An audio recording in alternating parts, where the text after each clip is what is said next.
berprofesi sebagai pengajar. Satu, saya mengajar di kampus. Kedua, saya mengajar di pondok pesantren. Yang dua profesi ini saya sebut sebagai pengajar saja ya. Tidak menyebut sebagai saya sebagai apapun, tapi menyebut sebagai pendidik. Pertama, profesi saya sebagai dosen. Yang kedua, profesi saya sebagai pimpinan pondok. Hal yang saya impikan dulu adalah menjadi pengajar. Lalu, kalaupun sekarang akhirnya saya memiliki pondok pesantren, bukan sesuatu yang saya impikan sebetulnya. Tapi impian saya dari kecil adalah being a teacher. Lalu, profesi menjadi dosen. Sama saja saya sebut dengan sebagai pendidik. Di satu sisi, profesi saya yang kedua yang tadi saya sebutkan adalah sebagai pimpinan pondok pesantren. Profesi ini juga bukan hal yang saya impikan sejak kecil, tapi profesi pengajar adalah impian saya dari kecil. Mama saya adalah seorang pengajar di Madrasah Sanawiyah Asy-Syafi'iyah dulu, pimpinan Kiai Haji Abdullah Syafi'i, Kiai besar Betawi, lalu zaman penjajahan. Mama saya mengabdi di sana cukup lama, hampir 40 tahun mama saya mengabdi. Lalu orang yang menginspirasi saya menjadi pengajar itu ibu saya. Bapak saya pengusaha, tapi saya tidak tertarik dengan profesi pengusaha. Saya lebih tertarik pada profesi pengajar. Rasanya entertaining, menghibur diri sendiri. Paling tidak suka bertemu dengan orang banyak, senang mengajak mereka untuk masuk kepada ranah pendidikan. Yang tadinya tidak tahu lalu menjadi tahu, itu hal yang menyenangkan bagi seorang pengajar. Jadi profesi yang saya impikan itu bukan pimpinan pondok malah, tapi malah profesi yang impikan adalah pengajar. Karena mama saya banyak menginspirasi saya. Semoga mama saya di surga mendengar apa yang saya ucapkan, karena memang idola saya itu dia.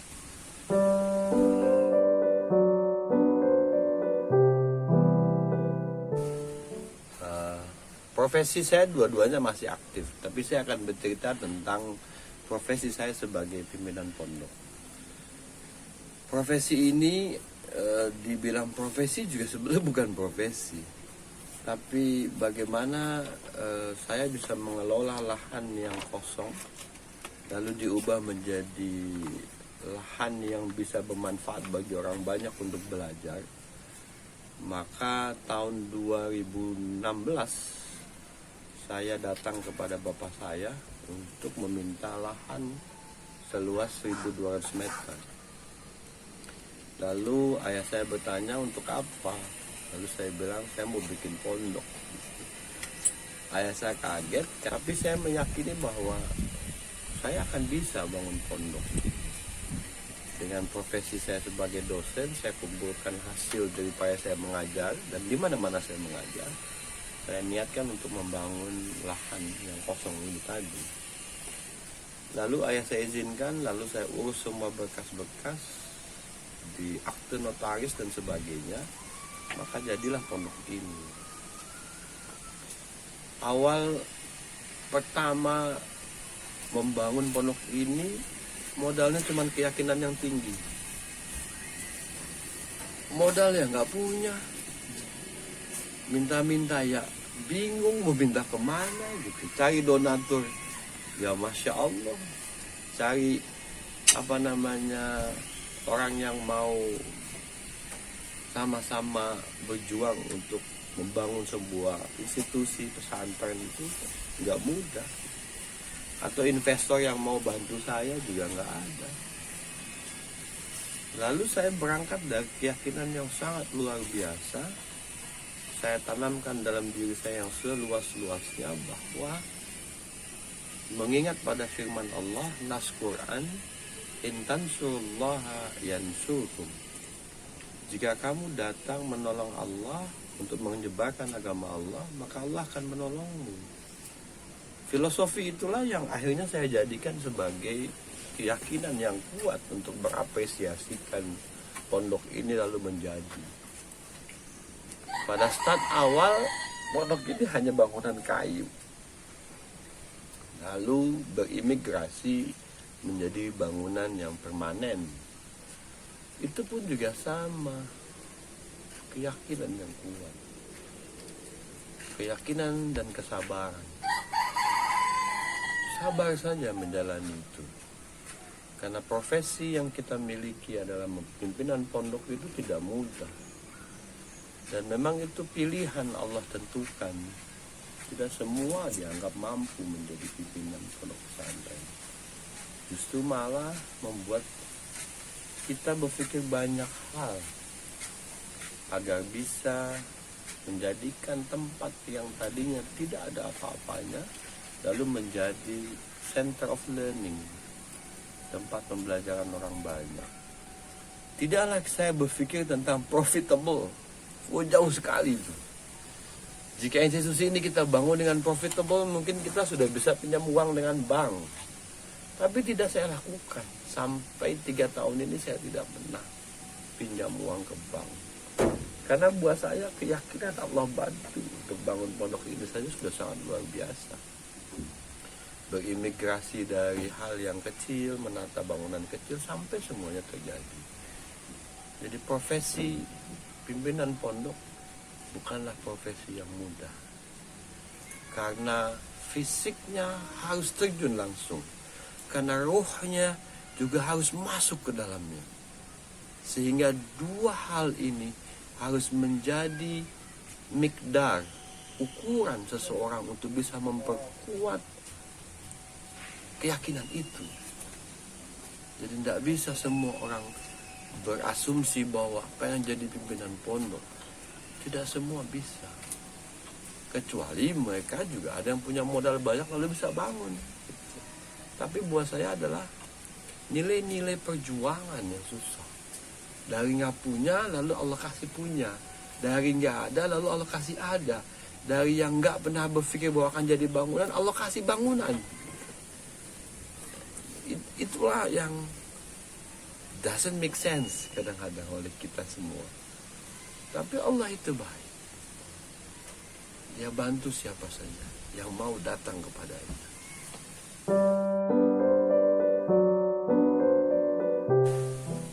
Saya belajar banyak. Dulu saya adalah belajar di pondok pesantren Dar El Qolam.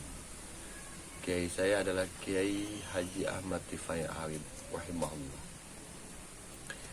Beliau pimpinan pondok yang banyak menginspirasi saya. Lalu saya selepas dari pondok itu saya belajar pada pimpinan pada kiai-kiai besar di Jakarta. Ada Kiai Haji Soleh Jailani MA lulusan Mesir. Ada Kiai Haji Abdul Halim Hussein. Beliau Syafi'iyah, pengikut Syafi'i yang kental. Saya banyak belajar dengan mereka tentang kehidupan. Saya belajar banyak kepada mereka tentang pendidikan. Saya belajar banyak kepada mereka tentang hal-hal dalam pengajaran, dalam dakwah, penyebaran agama Islam itu sendiri. Lalu Kiai Haji Ahmad Tifai Arif itu banyak memberikan saya wacana atau cakrawala berpikir luas bahwa santri itu hebat. Saya selalu terngiang-ngiang di telinga saya. Beliau saat itu mengatakan bahwa santri itu hebat. Dia akan sampai kepada titik yang dia mau. Seandainya dia berusaha keras untuk mencapai titik itu. Ternyata saya akui, Masya Allah. Apa yang dia katakan itu saya bisa mencapai. Tidak ada saya punya impian untuk bangun pondok. Itu nggak ada pertama. Tahun 2016 itu saya hanya bangun rumah. Lalu 2017 itu saya terpikir ini lahan kosong, kalau tidak dimanfaatkan maka akan bahaya. Lalu saya bilang dengan istri saya, kalau saya bangun pondok bagaimana? Duitnya dari mana? Allah yang kasih duitnya. Allah yang kasih duitnya. Allah yang biayai semuanya. Nah, mereka itu figur yang inspiratif buat saya. Mereka adalah tokoh referensi saya. Ketika saya lupa, saya kembali mengingat apa yang mereka katakan. Ketika saya lengah, saya kembali melihat pada tulisan-tulisan karya-karyanya. Pada saat saya hilaf, maka saya kembali kepada apa yang dulu mereka renungkan untuk kehidupan yang akan kita hadapi. Karena zamannya sekarang ini berbeda. Antusiasme orang begitu dahsyatnya pada dunia. Antusiasme orang membuat sebuah institusi pendidikan untuk profitable, bukan lagi pada ketulusan niat mengentaskan kesulitan mereka untuk mengecam pendidikan yang layak. Kita semua terpaut dengan finansial. Nah, pondok ini dibangun untuk mengcover semuanya. Pondok ini tidak akan menjadi pondok yang inklusif hanya untuk orang-orang kaya saja. Justru pondok ini mengajarkan kepada mereka bahwa orang kaya bisa mensubsidi santri-santri yang tidak mampu. Oleh sebab itu di pondok ini tidaklah kita pungut biaya kecuali atas kemauan mereka sendiri bagi yang tidak mampu. Pondok ini membebaskan biaya bagi mereka yang yatim. Biarlah kita yang mencari untuk mereka makan. Para pengajar-pengajar di pondok ini pun adalah pengajar-pengajar yang tulus dan ikhlas, yang memperjuangkan pengajaran untuk semua orang yang menjadi santri di pondok pesantren ini.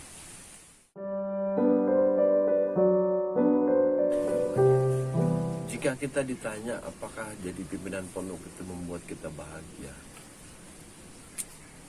justru kita akan menjawab dengan bahwa pimpinan pondok itu menyenangkan hati.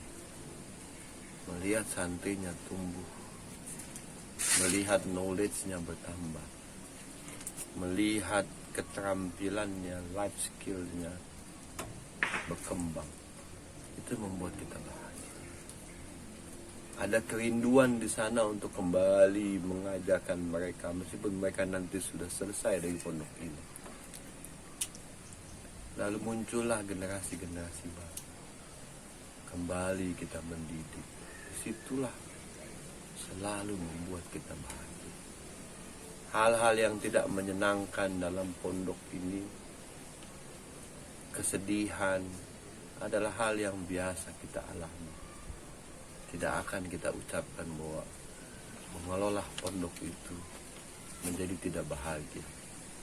Justru mengelola pondok itu adalah kebahagiaan yang tidak semua orang dapat. Ada suka, ada duka.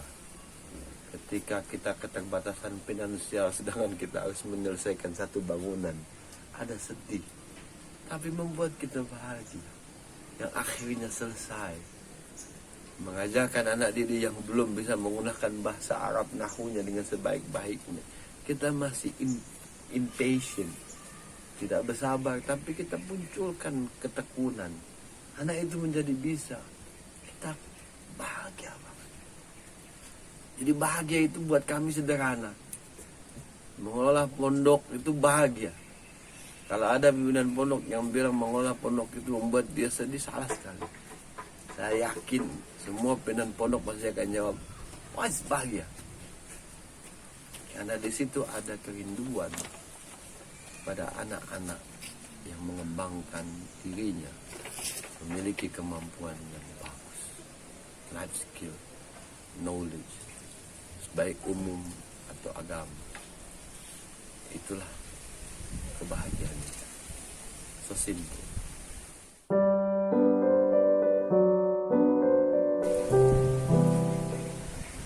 Hal yang paling saya sesali dulu itu, kenapa Allah panggil saya di tahun 2016 untuk bangun pondok. Kenapa enggak waktu saya selesai pendidikan S2 saya? Tapi itulah kuasanya Allah, kita nggak pernah tahu. Cuma kadang saya merasa, ya Allah, coba waktu saya masih muda gitu kan, masih gesit-gesitnya, gigih-gigihnya, tapi Allah punya takdir yang berbeda. Saya harus mengelola pondok tahun 2017. Di usia saya sudah mencapai 40 tahun. Allah panggil saya. Memang bukan hal yang saya sesali juga sebetulnya, tapi itu juga menjadi barometer di saat orang sudah berkembang. Saya baru mulai merintis. Saya baru mulai step on, langkah. Kedua hal yang paling sesali adalah saya belum maksimal dalam hidup saya, mencapai apa yang saya impikan dalam hidup saya. Apa yang saya impikan pada ibu saya dulu untuk menjadi seorang pendidik yang hebat, profesional, yang sangat luar biasa, saya baru setengah jalan. Untuk pendidikan saya pribadi, saya belum mencapai S3 karena saya harus berjuang untuk pondok ini. Istri saya pun juga tadinya belum S1, saya sudah mulai kuliah S1. Jadi hal-hal yang saya dulu sesali dalam kehidupan saya, alhamdulillah mulai saya urut kembali untuk saya kejar, sehingga jangan sampai dalam kehidupan saya ada penyesalan. Apapun yang Allah sudah takdirkan dalam hidup saya harus menjadi orang yang menerima apa yang Allah takdirkan untuk saya. Menjadi pimpinan pondok misalnya, menjadi seorang dosen profesinya misalnya, saya tetap menjalankan sebaik-baiknya profesi itu. Tidak ada yang saya harus hindari, karena itulah takdir yang Allah kasih sesuai ketika saya dulu pernah bermimpi untuk itu. Saya ingat dulu waktu saya kelas 3 SMP, saya pernah menulis sebuah buku catatan saya, yaitu buku Mahfuzat. Saya menulis itu, saya ingin jadi guru bahasa Inggris. Wah, Masya Allah. Tahun demi tahun ternyata saya jadi guru bahasa Inggris gitu. Saya juga tidak tahu apa korelasinya antara tulisan saya dengan impian saya. Itu nggak tahu saya korelasinya. Jadi benar-benar bilang ada the secret. Semua alam mendoakan. Gitu. Ternyata saya jadi guru bahasa Inggris. 10 tahun saya jadi guru bahasa Inggris di SMA, lalu saya berhenti. 2014 saya pindah profesi menjadi dosen di bidang studi yang sama. Tapi itu pernah saya tulis di sebuah buku Mahfuzat, saya ingin menjadi guru bahasa Inggris. Jadi jangan takut bermimpi. Buat kita semua yang punya mimpi hebat, karena mimpi itu akan tercapai. Tracknya track yang kita buat sendiri. Mau kemana? Fa'aina tadhhabun? Kemana kita? Jadi tenang-tenang aja, nikmati saja duniamu. Insya Allah mimpimu akan tercapai.